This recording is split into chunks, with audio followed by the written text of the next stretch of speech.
Buenos días, niños del sexto grado, les saluda el profesor Play Castillo. El día de hoy vamos a trabajar el curso de Historia Universal, para lo cual voy a necesitar que puedan contar ustedes con su cuaderno de Historia Universal y también con su compendio. Vamos a trabajar dividido, vamos a trabajar en un momento con el cuaderno y luego vamos a trabajar con el compendio también. El tema que vamos a tratar el día de hoy es en cuanto a qué es la historia. Vamos a ver un poco en cuanto a su concepto y a los tipos de historia. Ya en el curso de Historia del Perú, nosotros habíamos visto un poco en cuanto a las teorías de la historia y algunas de las ciencias auxiliares que aportan datos e información al proceso o a la recopilación de datos históricos. Bien, pero en este caso nosotros vamos a hablar un poco en cuanto a lo que son los tipos de historia. Bien, empecemos entonces. ¿Qué es la historia? La historia es una ciencia social que estudia los hechos realizados por el hombre. ¿Por qué es una ciencia?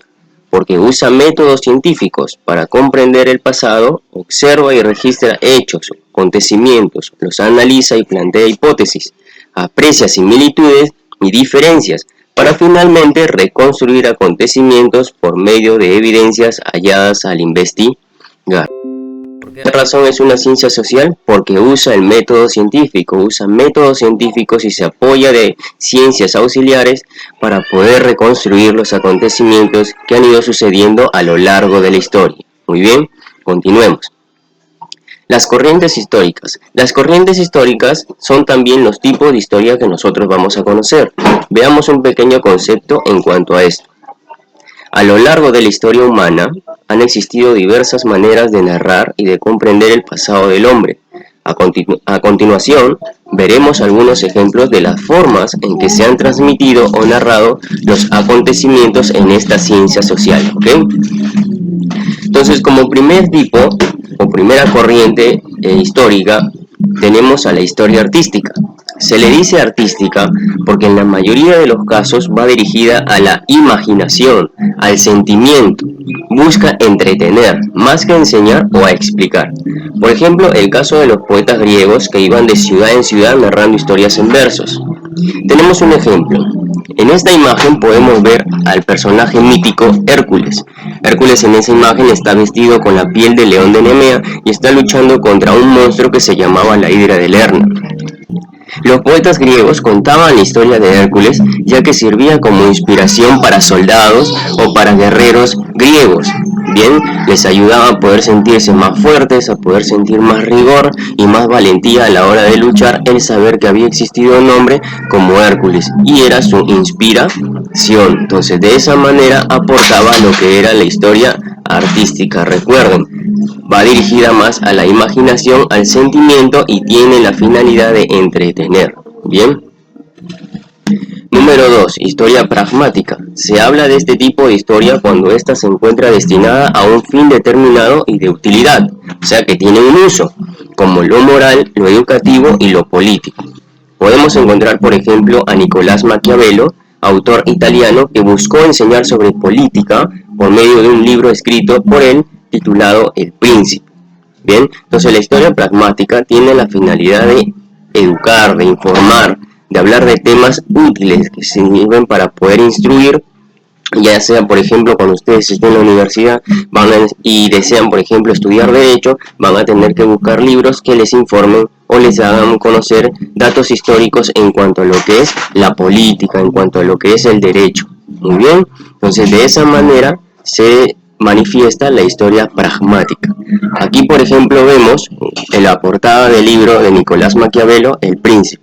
Es la portada de una de las tantas ediciones que ha tenido este libro. En el número 3 tenemos a lo que es la historia explicativa. Gracias a este tipo de historia se estudian los hechos en orden temporal, o sea, es cronológica y explicativa. El ejemplo que podemos encontrar es la obra del escritor griego Tucídides, que en su libro Historia de la Guerra del Peloponeso busca explicar las causas de las guerras civiles en Grecia. Entonces, este autor griego escribió un libro, por ejemplo, que se llama Historia de la Guerra del Peloponeso. En este libro, él trata de explicar las razones y circunstancias que llevaron a que estas guerras civiles en Grecia se llegaran a manifestar. De la misma manera, por ejemplo, hay libros que nos dan a conocer aquí en nuestro país, en Perú, nos dan a conocer las razones por las cuales se dieron, por ejemplo, la Guerra del Pacífico. Bien, de la misma manera, por ejemplo, hay libros que también nos explican qué razones y circunstancias, qué hechos dieron pie a que nosotros nos podamos independizar de España. Estos libros entonces usan la historia explicativa para poder dar a nosotros la oportunidad de poder conocer estas situaciones o sucesos que pudieron suceder. Muy bien, aquí podemos ver entonces la portada del libro Historia de la Guerra del Peloponeso y podemos ver a una imagen que hace referencia a esas guerras que se dieron en aquel momento en el país de Grecia. Y por último tenemos a la historia positiva. Con el desarrollo de las ciencias, en especial las matemáticas, la historia entra en una nueva etapa, en la que se busca una relación entre el hecho investigado y su consecuencia, causa-efecto. Gracias al apoyo de otras ciencias, por ejemplo la geografía, la química, la literatura y otras más. Bien, entonces entendamos un poquito en cuanto a lo que es la consecuencia causa-efecto. Por ejemplo, veamos esta imagen. En esta imagen nosotros vemos manifestaciones, muy bien, manifestaciones físicas de distintas culturas de nuestro país. Gracias a la historia positiva y a la ayuda de algunas ciencias auxiliares como lo son la geografía, la química, la literatura, se permitió conocer de que el Perú posee una gran riqueza cultural. Entonces, aquí es donde entra la historia positiva. ¿Por qué? Porque gracias a que estos hechos hayan sido investigados y descubiertos, nosotros podemos gozar de ese nivel de cultura. Que nos digan que somos un país multicultural y rico en cultura. ¿Por qué? Porque gracias a la historia se han podido descubrir cada una de estas cosas, cada una de estas manifestaciones que nosotros estamos viendo aquí.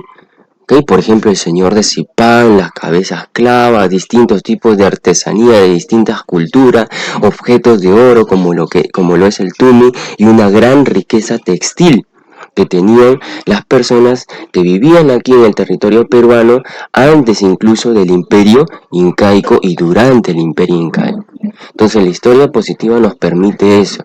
La causa, por ejemplo, es el hallazgo de estas manifestaciones y el efecto es que nosotros como país tengamos un gran nivel de cultura. Muy bien, un gran nivel de cultura artística, un gran nivel de cultura artesanal y un gran nivel de cultura histórica. Muy bien, entonces en eso, esa es la finalidad de la historia positiva.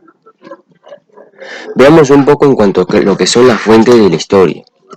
Tengamos en cuenta que la historia no sería posible sin el historiador. ¿Quién es el historiador? Es el especialista en el tema, quien recurre a evidencias o fuentes. Hay distintos temas de historia, distintos temas que se van tratando.